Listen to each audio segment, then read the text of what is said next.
सगळे आमचे CCR TV पळयणाऱ्यांक my मोगाचो येवकार.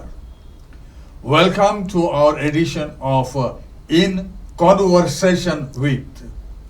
आमचे मदें आयज एक खोडेगांत गोंयचो कोच आहा जो आमचे एशिया पावंड्यार सारको शायन जाल्लो आसा. एक पावटी न्हू 4 पावटी ताणें दाखयल्लें आसा तो कसलो कोच आनी कशे भाशेन आमचे इंडियेचे टिमीक सारको नंबर 1 ताणें जागो फावो दिला आमकां. आमचे मदें आयज आसा coach Bibiano Fernandes. Bibiano, welcome my मोगाचो येवकार तुका. Thank you, Jovito, for having me here. You have made waves recently, 18th May, when the India under-19 team played against Bangladesh in the finals of SAF tournament. Now, SAF stands for South Asian Football Federation. South Asian Football Federation, and it is recognized by the Asian Football Confederation, AFC, and it's a subsidiary incorporated since 1997. The members of SAF are Bangladesh, Bhutan, Maldives, Nepal, Pakistan, Sri Lanka and India, and they hold competitions mostly at age level. You have been crowned under-19 SAF champions. You beat Bangladesh. The match ended in a tough 1-1 draw, and what a fantastic tiebreaker where India beat Bangladesh 4-3. It was a nerve-wracking final. What do you have to say about the final of this tournament against Bangladesh? We knew it wouldn't have been easy in the finals, and finals is a final, and every team wants to perform their best and give their best in the finals. Although we had analyzed Bangladesh, but we had to believe in our boys and make sure we do what we have been doing so far in the tournament, and credit goes to the boys. And it is not easy for the boys to execute the plan, or for me it is easy to just to put it on the board and tell them to do this and that, but credit is for the boys. They go out there and execute it. And also it's not just me, it is also the staff who is working behind me, the team who is working behind me. They also has contributed equally to this championship, and I would like to also congratulate them and give them credit as well, because they are the ones who are working day and night and making things easy for me on the ground. So it's the credit goes to each one of the whoever worked behind this team. They say that the final had everything: early drama, missed chances, fierce fight back, and heart-stopping finish. But your boys showed the nerves of steel and outlasted Bangladesh. Your group and semi-finals, I think, were quite easy, but you were leading, they drew, and then you went into the tiebreaker. How did you manage all this?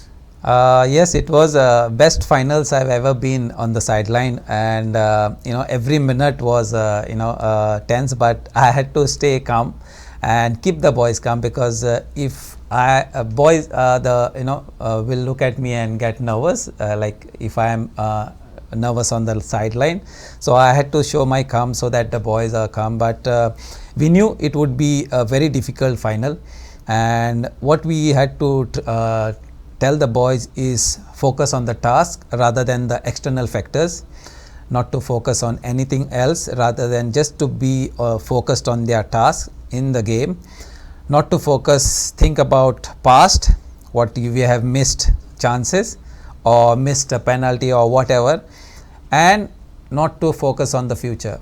Just be in the present and do what you have to do next. Yeah, they did that. In fact, India scored an early goal. They took Yeah. a 1-0 lead, but they fought back. Bangladesh Yeah. was also quite tough, Yes, and they yes. equalized. Yeah. And then you had a very nervy penalty shootout. Yeah. And in the shootout, you started well, but you all missed the second spot kick. Yeah. As the Bangladesh goalkeeper saved it, but then you made it up. How was that possible? When we were getting ready for the penalty shootout, we had to tell who will take the penalty and if they are okay to take the penalty. And their job is to focus on their task, that is to score with the penalty, and goalkeeper will do his task, that is to save a penalty. So everybody was focused in their task, and we had to we knew and I knew goalkeeper would save one or two, because we were training penalties during our training, and he was really doing well in those penalties. And he is one of the best goalkeepers I have come across in the age group so far, and complete goalkeeper who is almost complete goalkeeper. I have seen goalkeepers lacking with some things. Either they are good with the hands, they are not good with the legs. But this goalkeeper was one of the best goalkeepers I have come across in the age group. So we knew and we had trust in the goalkeeper. He would save at least one, and we had to put our penalties inside. I think so. He played a very crucial role in your spot kick section. Yeah. And did he save any penalty? Yeah, he saved one. He saved one. He saved the last fifth one, and then we had to score. You scored. Yes. And you all missed the second spot kick. Yes, we missed that one. How do you explain that? Maybe he. I don't know what went wrong. What we can see is only the player missing the penalty. We cannot see what is going in his mind and where he was focused and what he was doing. He missed it, and I hope he learns from there, and we learn from there, and then in future he might score in next time. Yeah. And you went on scoring the remainder spot kicks. Yeah. And your goalkeeper delivered when it mattered the most. They say that he dived low to his left to deny Salahuddin of Bangladesh. Is that right? Yeah, absolutely. That penalty what he saved was I would say a world class save. That is not easy on the left side and diving on the left side at the last moment. Yeah. You started pretty well, and the captain Shami, a stunning opening goal in the 2 minutes from kickoff. How could you go in such a top gear? Yes, our plan is always once we start the game, it is like we make things very easy for the players to understand. When we have the ball, we attack. When we don't have the ball, we defend. It's not about nothing about keeping the ball. There's nothing called keeping the ball. So whether we attack, we defend. So from the whistle blow, from the start, we attack, and whenever there is an opportunity, we put the ball forward. So maybe he saw something, and I did not expect that. Goal, but maybe he saw something and put that ball there. Good. Second minute opening goal is something which is rare. Yeah.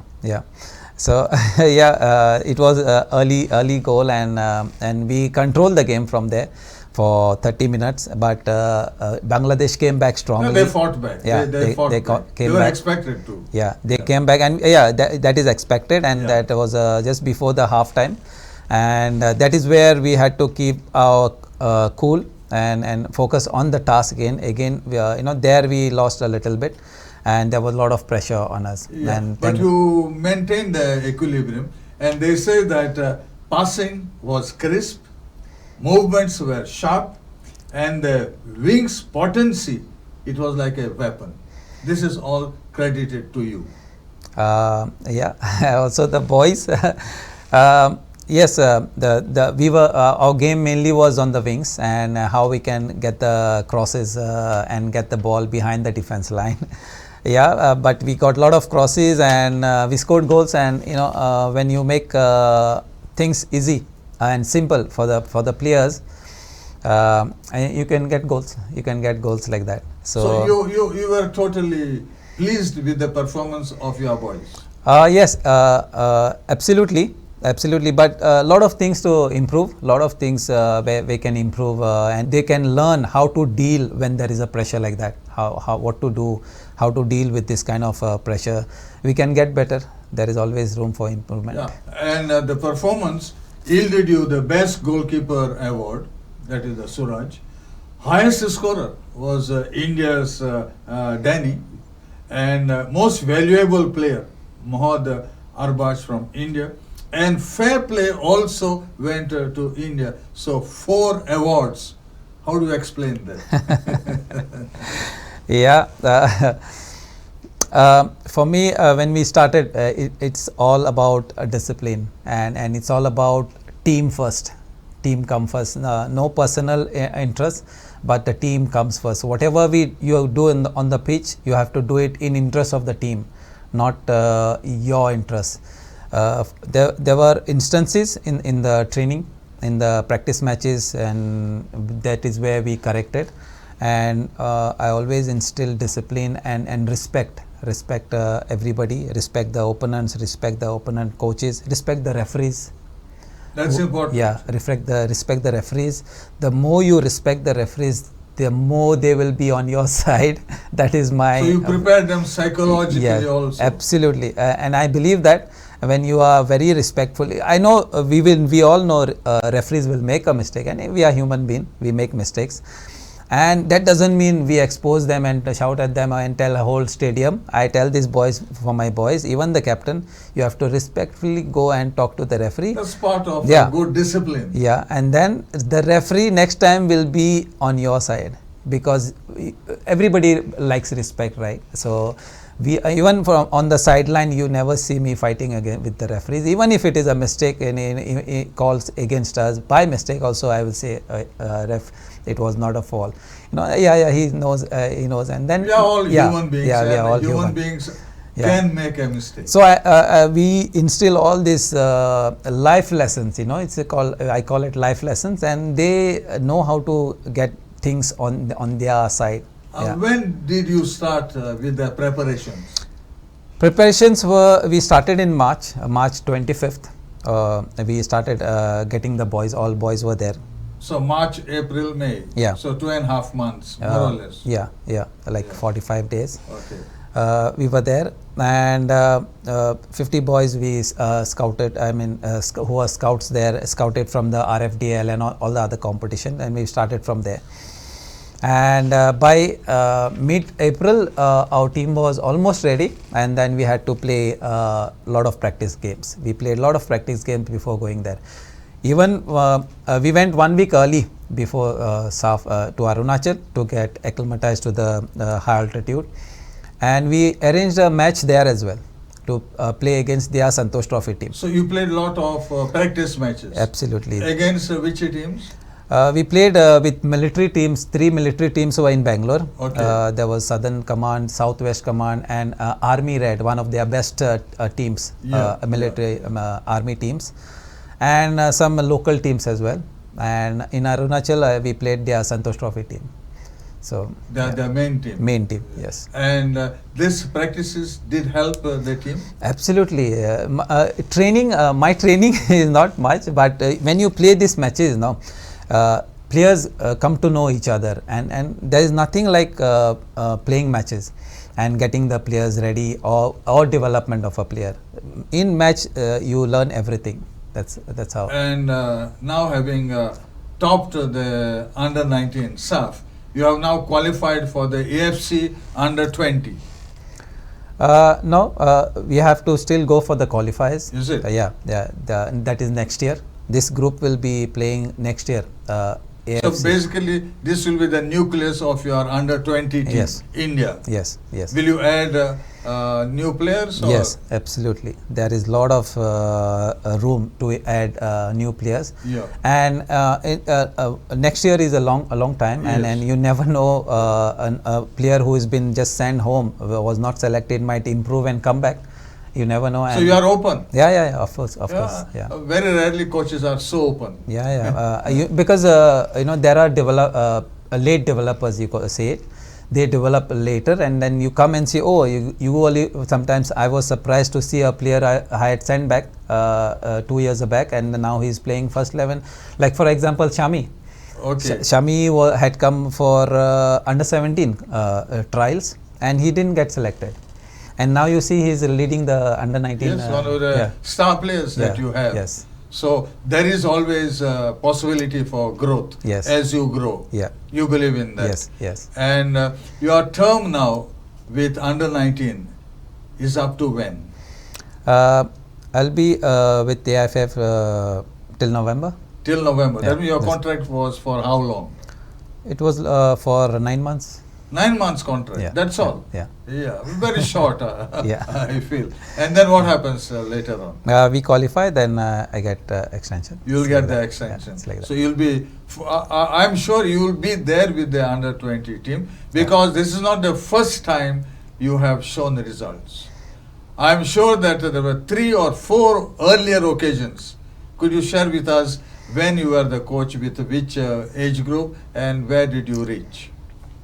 I started coaching when I finished my playing career with Santa Cruz Cavalosi, where they offered me coach come player, and I joined there, and it was a start where and then from there I joined Sezagoa for 2 years for under 14 team, and from there when I did my B license, I got an offer for national team, under 16 national team, World Cup B team as an assistant, where I could not say no. I just went there and joined, and from there the journey started, and then I took over as a head coach of under 16, and we won the SAF. So you won under 16 SAF? Yeah, under 16 SAF. Then? From there, and then we qualified for the Asia Cup.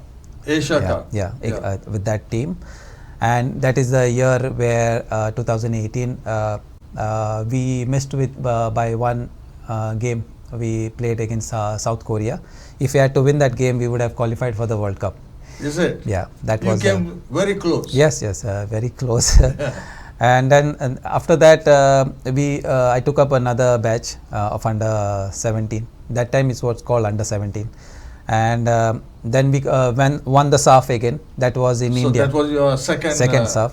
Yeah. And 2019, I guess. Yeah, 2019, we won the SAF, and then we again qualified as a group winners that year for the Asia Cup. But then COVID came in 2020, and it got cancelled. And after COVID, then I took another group. Then we won the SAF again. So you have 3 championships under your belt. Yeah, under 17. And this is the 4th one. Yeah, this was so the you 4th. have proved to be a shining coach. But it's not me only. It's like I give credit to all the coaches who are working with these boys who are now 19, has worked so much, like from their academics. So they have grown pretty well. Yes, they have grown. Yeah. So those are the coaches who work there. Then the coaches who are working in their states, working as the technical directors and all, they are also helping to develop. And final product, then I get this. So you have 4 top credentials under SAF. Yes. Yeah. That is something which I haven't come across with another coach. It's very rare, but it proves your mettle. It proves your determination and your sacrifice. But are you a permanent employee of the EIFF as a coach? No, it's not like that. We are on a contract, and then so all on contract basis. Yeah. And you performed exceedingly well. Yeah.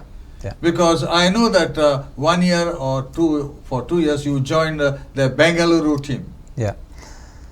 What made you to join the Bengaluru team? So I had my chance, 3 AFCs and 3 batches of under 17. So I thought maybe it's time for me to move on and give somebody else chance, and somebody else might be good enough to qualify them for the World Cup, because that's the aim, ultimate aim. and that's why I had to move on and join BFC and take up another challenge.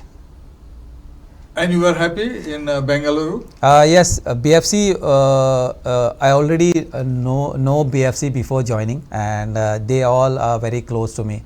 And as soon as they came to know that I'm leaving, and they gave me an offer, and I was happy about it. And it was easy for me to go and settle down there. And I For know. how many years were you there with? I signed for 3 years. 3 years. Yeah, contract. but I was there for 2 years, and they were kind enough to let me go and take up under. So they released you. Yeah, they released me. You were lucky. Yeah, I thank the BFC for that, and they allowed me to take under 20 national team. At one time, there was almost no football in Bengaluru. But with this new club coming in and joining in the main league of AFF, there was a transformation. Yes. How was that possible? BFC is it's a big club now, and they have changed a lot of things, and they have got so many tie-ups in schools, in academies, and they have spread their network in Bangalore. And a lot of fan base is there. They have a fantastic fan base. Yeah. I was told that even during traffic hours, there was a match, and on a scooter there were 3 or 4 people. The police would never catch them, provided they had something to show they are for Bengaluru. I don't know that, but yes, the traffic and all is very supportive. Traffic policies and all on the match days. They let the fans go enter the stadium. So, but BFC is a huge club, and they are doing really well. But their philosophy revolved around the youth. Yes, they are one of the ISL clubs who are really serious about their development youth setups. They have got players coming from 9 years, under their from the grassroots and to the senior team.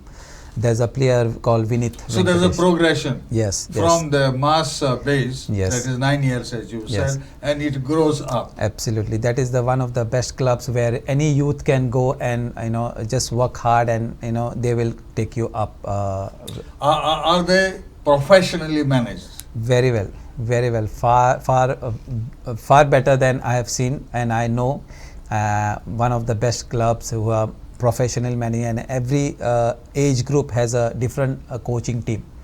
Dedicated coaching teams are there, so that is very rare, and gives you more time to work with the players, with all the coaches. So they're all professionals who are in charge of each youth development team. Very professional, and they never ask for results in the youth, but yes, it's you have to play to win, and if it's all about win, and there is no fun if there is no win or loss.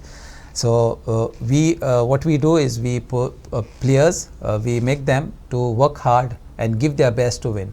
The outcome may be anything. It can be positive, it can be negative, but if you as a player, I have given everything on that match day and outcome is negative, but still I have to be satisfied. Okay, I gave my everything, and it has to be like that.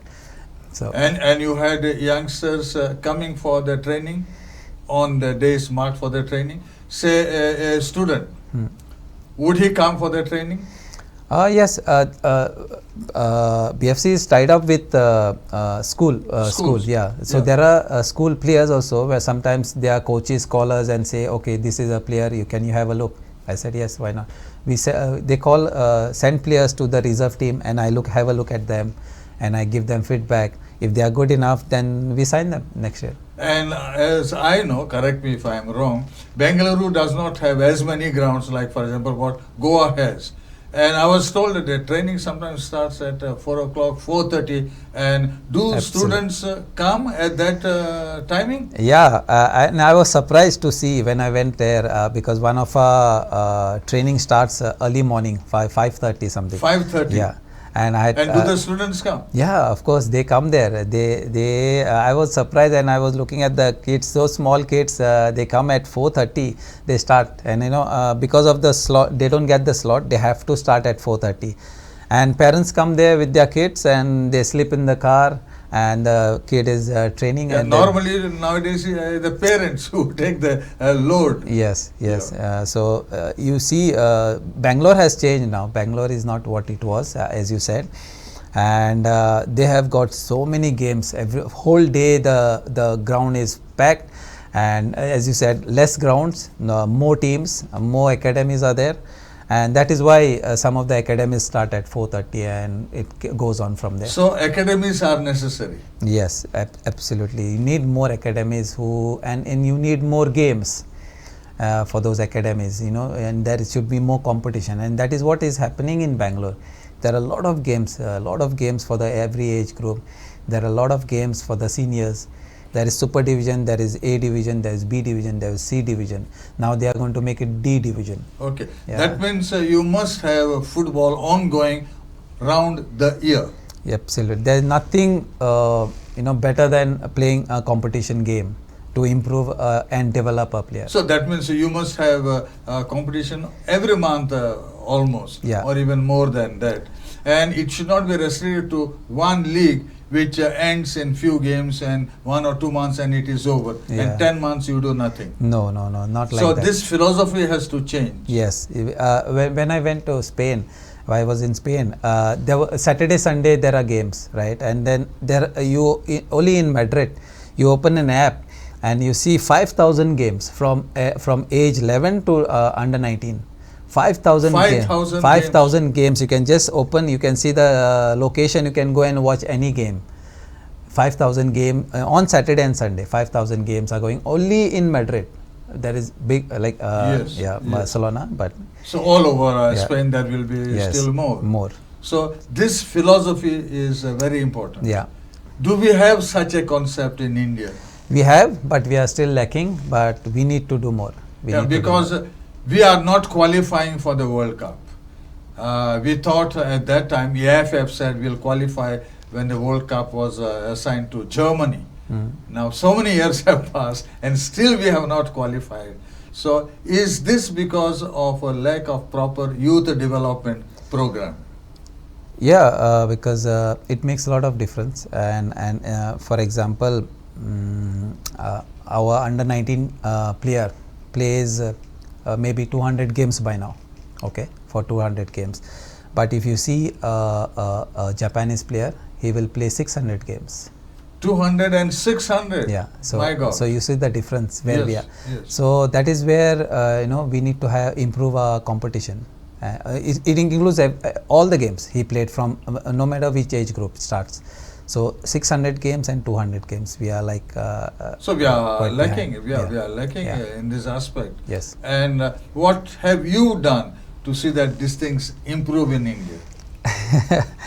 I cannot do much as a coach, Yes. and as much as possible, what we do is when players come for camps and all, most of the training is match related training.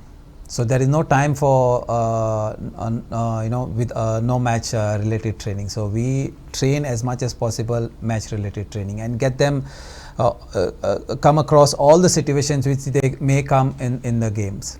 So as much as possible, we'll try to get them match related training from the start till the end. So you need more matches, Yes. more competition. Yes. And the more mistakes you do, they are corrected and then development takes place. Yes. So yes. there has to be more leagues, more competitions. Absolutely. For especially in the youth development program. Because what we see at the school level, they have just one tournament. You play the first match, you are defeated and it is over.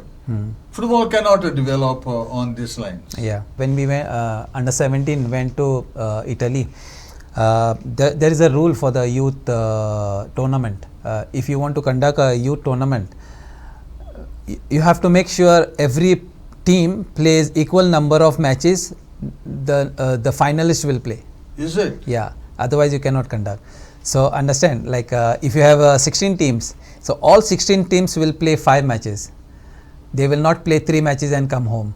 And if they don't qualify for the final or semi-final or quarter-finals. Okay. So every team has to play 5 games and they will come back home. Yeah. So even the finalist will play 5 games Even the last team in that 16 will play 5 games. Also 5 games. Yeah.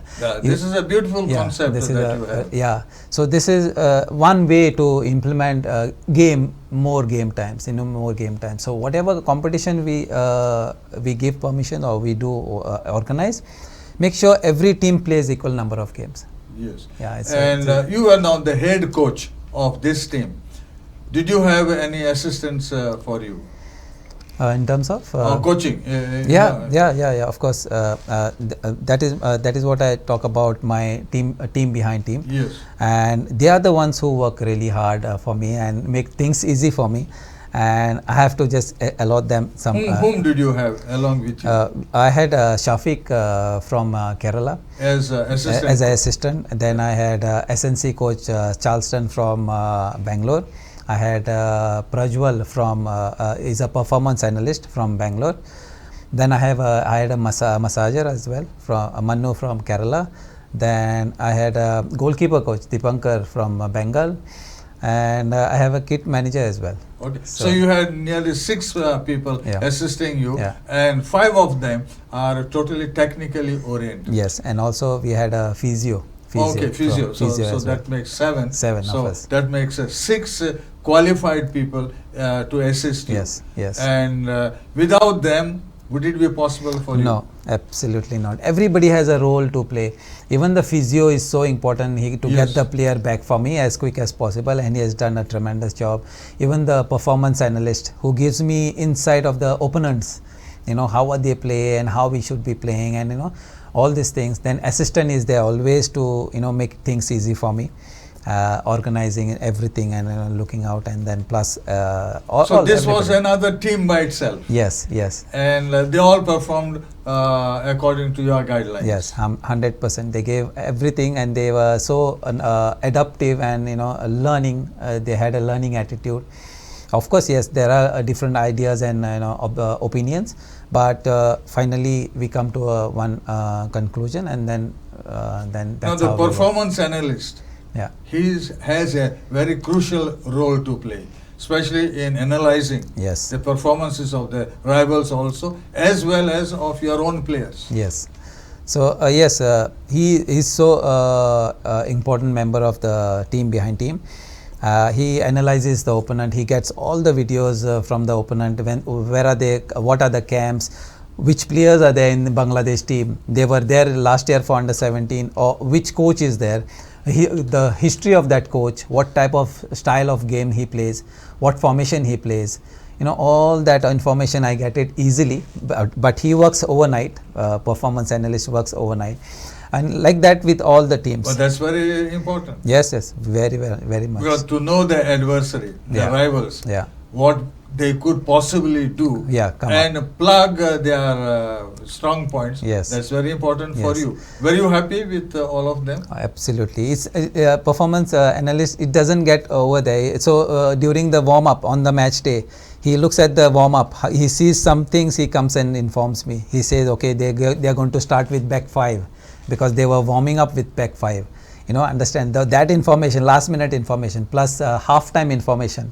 What he can do, what are the mistakes, what our players are doing, all those. So there are technicalities which play a crucial role in the performance, both of the players as well as the team. I'm just a face, but these are the player staff who is working really hard behind behind the scenes. Yeah, and you had the same officials throughout the last championships also, or no, keep on changing? They keep on changing, and best part is like they are very adapting to the style of my coaching and training philosophy and learning attitude. And I've been lucky. I've been lucky to have staff like this. And and then you can see how the boys plays because of it's not me, it's because of them.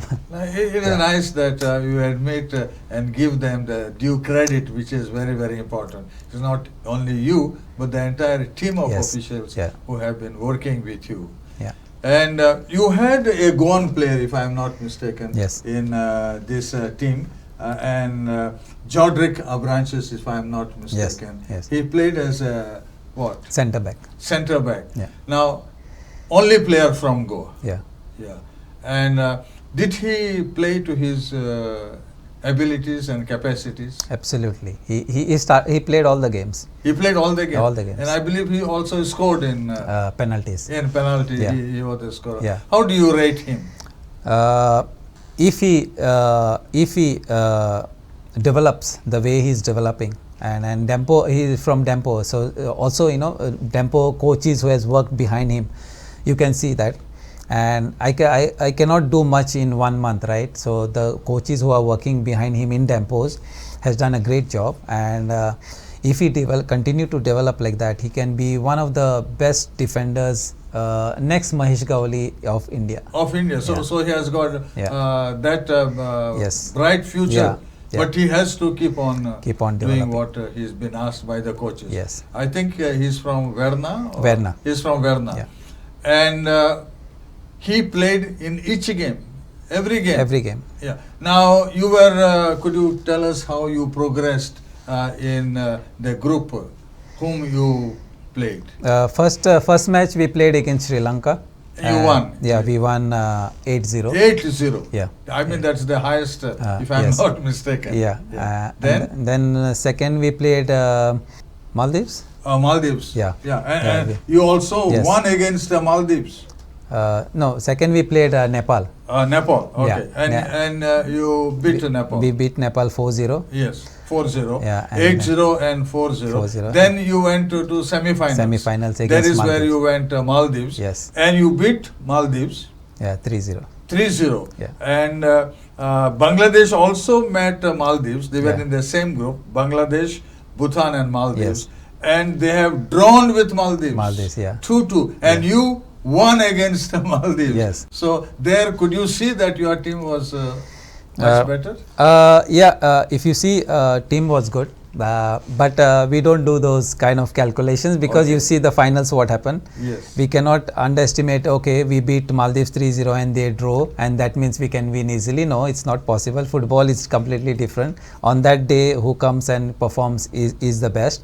So you saw a final what happened and we expected that because from Bangladesh. Because in the group you finished with 6 points. Yes. And they finished with 4 points. Yeah, 4 points. So you were far ahead. Yes. But you didn't rely No. on this triumph. No, no. Your strategy was always start afresh. Yes. And that has paid a dividend. Yeah. So I tell, because I know we are human beings, right? We do we beat Maldives 3-0 and they drew and that means we can beat easily Bangladesh. No, it's not like that in football. Football calculations are different. It's not 2 + 2 4. It can be 2 + 2 0 as well. Okay. So I tell these boys and get their brains ready and ready for the situation. It can be anything. So whoever prepares well and comes there on that day, who wants it more will win. And that's how we get. I'm sure you started your career as a football player Yes. in a school. You are from Saligaon. Yeah. And could you tell us a little bit on how you went into football, right from the days when you were a student in Saligaon? Yes. I was in Lutz Convent High School and I was there and my brother is to follow football. And he used to show me that St. Anthony School winning Suproto Cup. That St. Anthony's High School, Yes, Mondegiri. Montegiri. St. Anthony Montegiri. Okay. Winning a Suproto Cup. And my brothers had studied in St. Anthony Montegiri. So he said, after 7th year, I'll put you in St. Anthony Montegiri so that you can play football, because we were playing in the village, in our village and all. So after 7th, my brother put me in St. Anthony Giri, and then I started playing for the school team. And that first year, we lost finals of Suproto Cup state finals.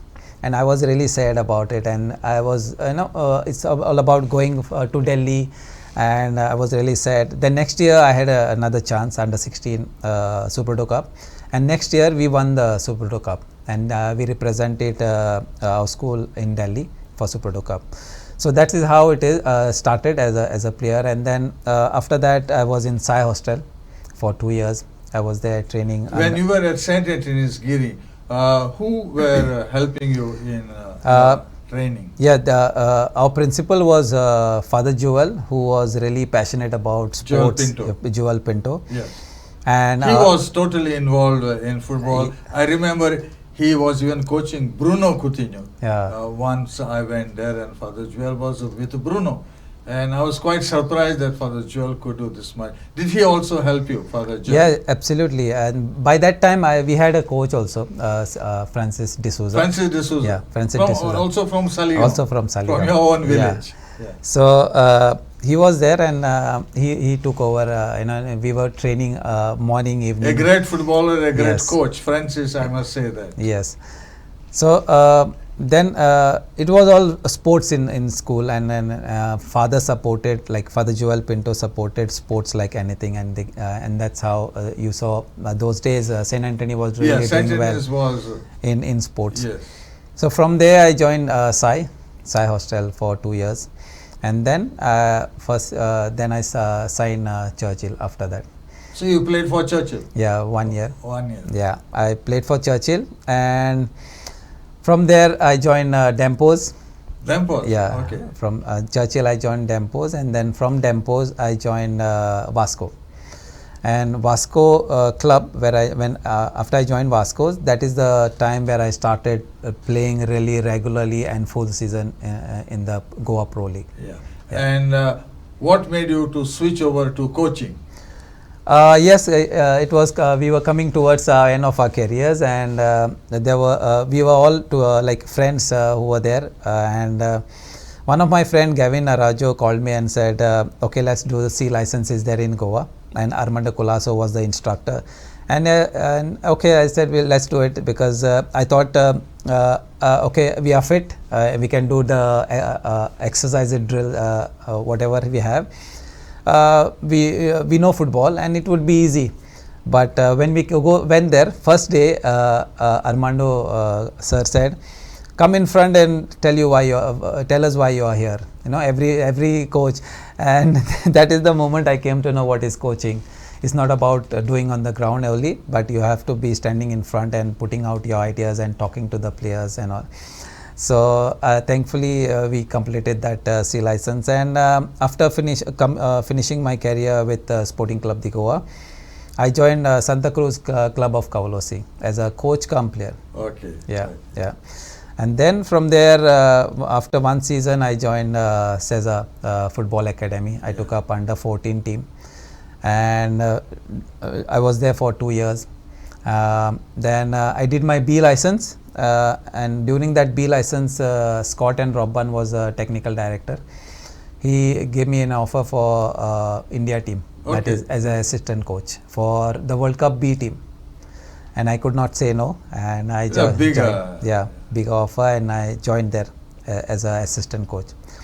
So from there, then it started. Like then I took up under 16 team as a head coach. Yeah, and then you progressed so Yeah. well. Yeah. In Goa, we are looking for a technical director. The GFDC, Goa Okay. Football Development Council, does not have a technical director after the exit of Katz and Naidu. And now they are toying with the idea that somebody from Portugal, the Benfica, some officials, could come as a technical director. I can understand when there are Goans, there are Indians who are capable of undertaking this job as a technical director, and you are the one Goan, I think, the most qualified to take up this job. And I'm sure if it is foreigners, Katz Naidu was getting 2.5, almost 3 lakhs per month. But for an Indian and Goan, they would say 30,000 or 40,000 is enough. The concept is wrong that we do not have what it takes to take up this technical post amongst Indians, amongst Goans now. You will not say I'm the most qualified, but then I feel that you are most qualified to take up. Should the offer be given tomorrow, should it be given, would you reject it or accept it? No, I would accept it, because why not? I would do it for Goa, and if as a technical director I have an idea of development of a player, why they develop and how they develop, And and you how, could have a better idea. yeah, and how we can develop players. If you have an idea, then why not implement it? And if you know your job well, you can implement it in any state, and then you can see it will take some time. Of course, development takes some time, and then we can see the difference. We can see the difference. Because you'll understand the social, Yes. cultural aspects of the Goan player and the Yeah. ethos of Goa. And you are well qualified and you have got experience. 4 titles under SAF is no mean achievement. You have all the credentials, and I'm sure the state should utilize your services. You have done a commendable job, I must say. We congratulate you. We are thankful. The CCR TV is thankful that you have made it possible to be here with us. We wish you all the best, Bibiano. Thank you. We'll see you with the under 20 now, preparing for the AFC competition. Any last message that you will love to give? Thanks for support, and I'm happy to be here, Jovito, with you. And I would like to tell all the coaches who are doing work behind the scenes and trying to develop these players, and keep doing. And we will see one day India qualifying for under 17 World Cups and under 20 World Cups regularly. And finally, the big World Cup. Yes, It then will eventually come it will only come. if they follow this route for ultimate success. Yes, yes. Bibiano, once again, Dev Baran Korantuka. Thank you.